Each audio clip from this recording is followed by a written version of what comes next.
د نیکمل اولاد دپاره د بسم الله شریف مبارک ختم. بسم الله الرحمن الرحیم. السلام علیکم ورحمت الله وبرکاته. زما رونو او خویندو، نن د اولاد د حصول دپاره یو ډیر زبردست وظیفه درته ښیم، یو ختم درته ښیم. دا ختم د اولاد دپاره که تاسو راونیسئ، الله جل جلاله به تاسو د اولاد په ښایسته نعمت سره مزین کړي.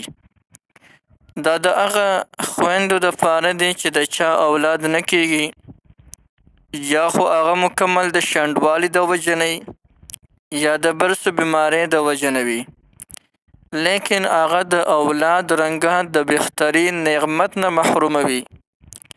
دا او هغه خویندې چې بالکل د اولاد نه ناامیده وي، هغه خویندې که دا وظیفه 21 ورځې مسلسل پابندۍ سره وکړي، نو الله جل شانه به ورته د اولاد رنګه بهترین نعمت ورکړي.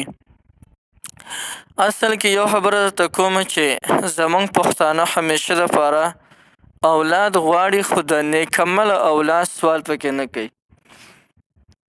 اولاد وشي خو هغه بیا زمونږ دپاره درد سر وي د سر درد بیا زمونږ دپاره نه. چې کله سوال کوي د نیکمل اولاد سوال پکې کوي، ولی اولاد په ډېر قسمونو باندې وي. نو تاسو پکې سوال کوي الله داسې اولاد راکړي چې تا ته خوښ وي او نیکمل هم وي او زمونږ تابعدار وي، هسې نه چې داسې اولاد وي چې بیا ترې نه مونږ تنګ یو. نن چې دا کومه وظیفه او دا کومه طریقه درته ښیم، نو په دې طریقې سره تاسو د شپې دا وظیفه او دا ختم وکړئ د بسم الله شریف نو د اولاد رنګه بهترین نعمت به تاسو ته میلو شي. یا ساتي ګورې چاته چې الله تعالی اولاد ورکړي، نو هغوی دې د هغوی قدر وکړي. د دې نعمت تفوس د هغه چا نه وکړه چې د چا اولاد نشته. د دې بهترین نعمت قدر صرف هغې کسانو سره دی.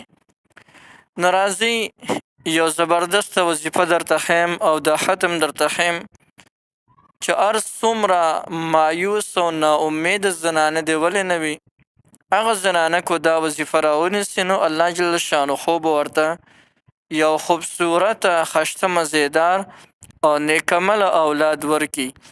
شرط پکې دا دی چې څنګه طریقې سره درته ښیم، همدغې طریقې سره دا ختم وکړئ تاسو. دا به خصوصا همغه زنانه په خپله کې چې کومه زنانه خواهشمنده وي د اولاد، چې ماته دې الله تعالی نیکمل اولاد راکړي، هغې له پکار دي چې 21 ورځې مسلسل به دا عمل کوي. د ماسخوتن د منځه نه پس به ماسخوتن منځه نه دغه عمل درته ښیم چې ماسخوتن منځه نه پس به کوم یو عمل کوي، خو د هغې نه مخکې هغه زنانه چې هغه د اولاد نه ناامیده وي چې د هغې اولاد نه کېږي، نو دا زنانه چې کله د بیمارۍ نه پاکه شي، ماواري چې دا کومه بیماري ده چې د هغې نه پاکه شي، چې کله ولمبي د لامبلو نه پس دی 2 رکعاته نفل وکړي، او 2 رکعاتو نفلو نه پس دی بیا یو ځای کې کینی او 1100 کرته دی بسم الله الرحمن الرحیم وظیفه وکړي.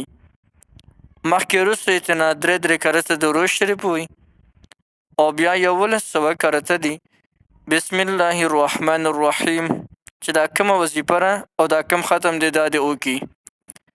او د هغې نه پس چې کله دا پوره شي، بیا دې الله جل شانه ته لاس پورته کړي او د خپل حاجت سوال دې وکړي چې الله ماته یو نیکمل اولاد راکړي، نو الله جل شانه به دوی ته یو نیکمل او صالح اولاد ورکړي. دې سړي چې کله دغه زنانه کله هم لمونځ کوي، نو د لمونځ نه پس دی دغه سوال کوي چې یا الله ماته یو نیکمل اولاد راکړي، او ورسره دی دا وظیفه هم کوي د ماسخوتن د منځه نه پس چې کله سملي د سملاستو په وخت کې دی دا وظیفه کوي یا معطوی یا معطوی یا معطوی یا معطوی. او د اولاد تصور د کوي د خوبصورت اولاد. دا وظیفه دی همیشه لپاره جاری ساتي او د بسم الله شریف دا کم ختم مش درته خو په کومه طریقې سره دا ختم د بالکل عمدغه طریقې سره کوي ان شاء الله چې یویشت ورځې دا عمل وکړي نو الله جل شانه به په دې باندې مهربانه شي یو ښکلی مزیدار نیکمله اولاد بوله ورکړي نو یو ډېره زبردسته وظیفه او زبردست ختم مې درته وښولو بالکل تاسو کولی شئ تاسو ټولو ته د دې مکمل اجازه شته هر څوک د دې نه مکمل فایده اخیستی شي